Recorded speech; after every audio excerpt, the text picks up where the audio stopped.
महेश शर्मा, सहायक आचार्य दर्शन शास्त्र, जगत गुरु रामानंदाचार्य, राजस्थान संस्कृत विश्वविद्यालय जयपुर। आज आपको दर्शन शास्त्र का सामान्य परिचय इसमें करवाया जा रहा है। सब हम लोग जानते हैं कि विश्व के सबसे पुराना जो संस्कृत साहित्य है उसमें भी जो सबसे पुराने हैं वे 4 वेद हैं।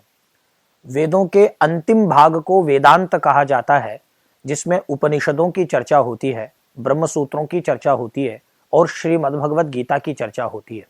ये तीनों मिलाकर के दर्शन होते हैं और इसी दर्शन को भारतीय विद्वानों ने इस तरह से परिभाषित किया कि दर्शन उसे कहते हैं दृश्यते अनेन इति यत् तद दर्शनम, जिसके द्वारा देखा जाता है उसको दर्शन कहा जाता है।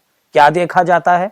यदि यह प्रश्न किया जाए, जिसके द्वारा आत्मा और परमात्मा के संबंधों को देखा जाता है, आत्मा के स्वरूप की चर्चा की जाती है, परमात्मा के स्वरूप की चर्चा की जाती है।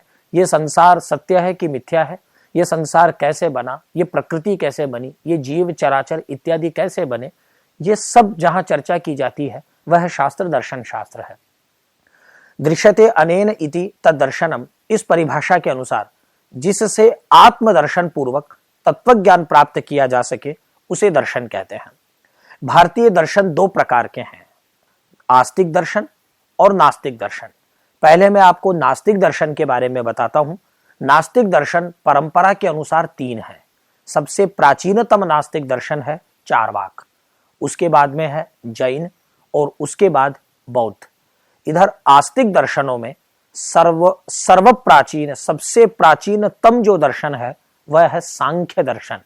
सांख्य के बाद योग दर्शन आता है, योग के बाद में वैशेषिक दर्शन, वैशेषिक दर्शन के बाद न्याय दर्शन, न्याय दर्शन के बाद मीमांसा दर्शन और सबसे अंत में वेदांत दर्शन। आस्तिक दर्शन 6 होते हैं और नास्तिक दर्शन 3 होते हैं। दर्शन शास्त्र का क्या प्रयोजन है और दर्शन शास्त्र के कितने भेद हैं, ये मैंने अभी आपको बताया कि किस तरह से आस्तिक और नास्तिक 2 तरह के भेद हैं।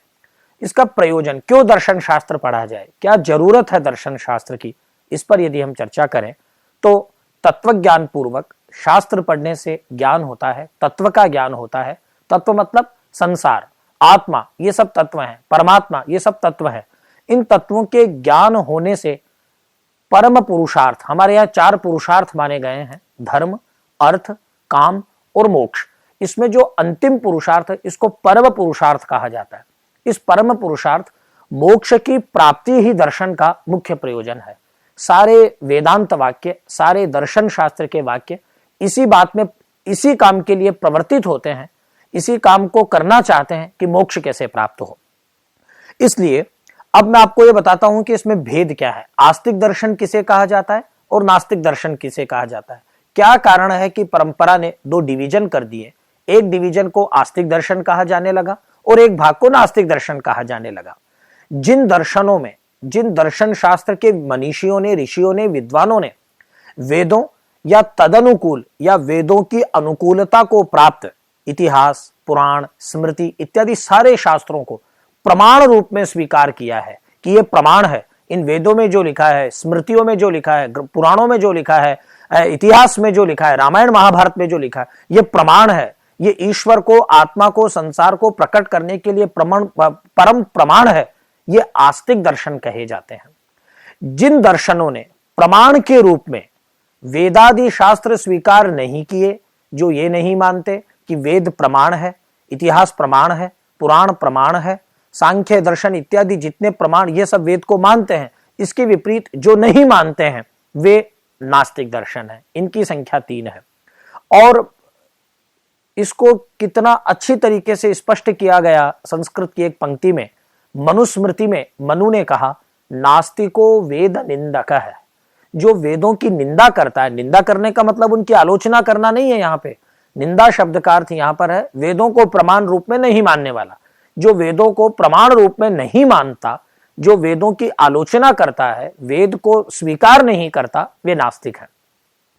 अब आप इसके बाद में यह समझने की मैं आपको समझाने की कोशिश कर रहा हूं कि ये जो दर्शन शास्त्र हैं, इसमें जो आस्तिक दर्शन है, इन आस्तिक दर्शन के प्रवर्तक ऋषि के कौन हैं और उन्होंने किस तरह से अपने सिद्धांतों का प्रतिपादन किया है।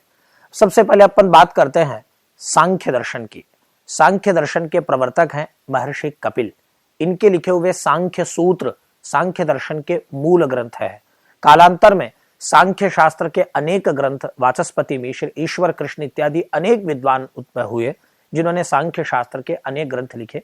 इसमें सांख्य सूत्र के बाद सांख्य कारिका नाम का एक बहुत ही अच्छा ग्रंथ है जिसमें कारिकाएं हैं सांख्य की, और पूरा प्रकृति पुरुष का संबंध उसमें समझाया गया है कि कैसे संसार की सृष्टि होती है, कैसे संसार शुरू होता है।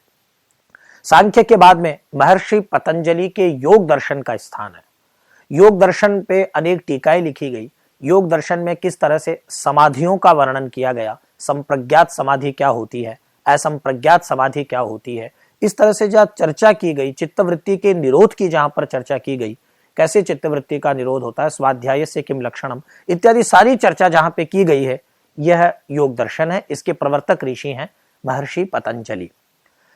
इनके बाद में वैशेषिक दर्शन आता है। इसके प्रवर्तक महर्षि कणाद हैं।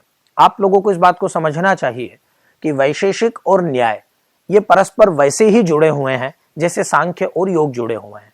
परंपरा में सांख्य और योग को बिल्कुल साथ साथ रखा गया है और संस्कृत परंपरा ने वैशेषिक और न्याय दर्शन को मिला करके साथ साथ रखा है। वैशेषिक सूत्र लिखे महर्षि कणाद ने और वहां पे कहा गया यतोभ्युदय निश्रेयस सिद्धि सधर्म है इत्यादि सूत्र वहां पे रखे गए हैं। और इन सूत्रों के बाद में न्याय दर्शन का अपना क्रम आता है। न्याय दर्शन के प्रवर्तक है महर्षि गौतम। महर्षि गौतम ने 16 पदार्थों की चर्चा करी न्याय दर्शन में। प्रमाण, प्रमेय, संक्षेप, प्रयोजन, दृष्टांत इत्यादि जो 16 पदार्थ है, उन 16 पदार्थ को तत्वज्ञानान निश्रेयसाधिगम, उनके तत्व ज्ञान से, उन 16 पदार्थों का जब तत्व ज्ञान होने लगता है उससे निश्रेयस अर्थात मोक्ष की प्राप्ति होती है। इन 4 दर्शन के बाद में आता है जैमिनी का मीमांसा दर्शन।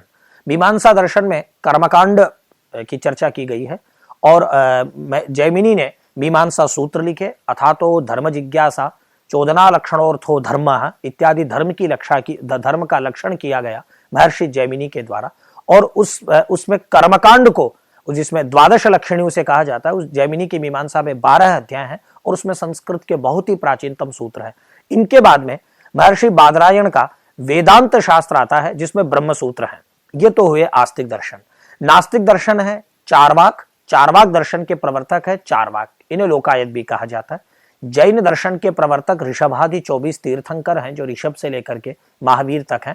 और बौद्ध दर्शन के प्रवर्तक गौतम बुद्ध हैं। मैं अंत में आपको एक बहुत महत्वपूर्ण बात बताना चाह रहा हूं कि दर्शन शास्त्र में वेदांत दर्शन को सर्वोपरि माना गया है और वेदांत दर्शन के नाम से उपनिषद, श्रीमद् भगवद गीता एवं ब्रह्म सूत्रों को जाना जाता है। इन ब्रह्म सूत्रों पर अनेक आचार्यों ने अपने भाष्य लिखे, उसमें अपने सिद्धांत का प्रतिपादन किया। इनमें जो प्रमुख आचार्य हैं और भाष्य हैं उनको आप लोग समझने की कोशिश कीजिए जिससे दर्शन शास्त्र का सामान्य ज्ञान हो सके। शंकराचार्य ने ब्रह्म सूत्रों पर जो भाष्य लिखा उसमें अद्वैतवाद की पुष्टि हुई। शंकराचार्य के बाद भास्कराचार्य नाम के आचार्य हुए, उन्होंने ब्रह्म सूत्रों पर अपनी टीका लिखी, उसमें भेदाभेद दर्शन की चर्चा होती है। इनके बाद में श्री रामानुजाचार्य हुए जिन्होंने विशिष्टाद्वैतवाद को प्रवर्तित किया और ब्रह्म सूत्रों पर इनका भाष्य श्री भाष्य कहलाता है। इनके बाद में निम्बार्काचार्य हुए जिन्होंने ब्रह्म सूत्र पर भाष्य लिखा और इस भाष्य में मूलतः द्वैताद्वैत सिद्धांत स्थापित हुआ है। मध्वाचार्य दक्षिण भारत में हुए, उन्होंने द्वैत सिद्धांत का प्रवर्तन किया। वल्लभाचार्य ने शुद्धाद्वैत लिखा, इनके भाष्य का नाम अणु भाष्य है। जो ब्रह्म सूत्र पर इनका भाष्य उसे अणु भाष्य कहते हैं। इनके बाद में रामानंदाचार्य हुए, उन्होंने विशिष्टाद्वैतवाद के पक्ष में आनंद भाष्य लिखा। और सबसे अंत में मुख्य आचार्यों में आचार्य बलदेव उपाध्याय हुए जिन्होंने अचिंत्य भेदाभेद नाम का एक भाष्य लिख करके ब्रह्म सूत्र की परंपरा को स्थापित किया और अपने सिद्धांत के पक्ष में भाष्य लिखा।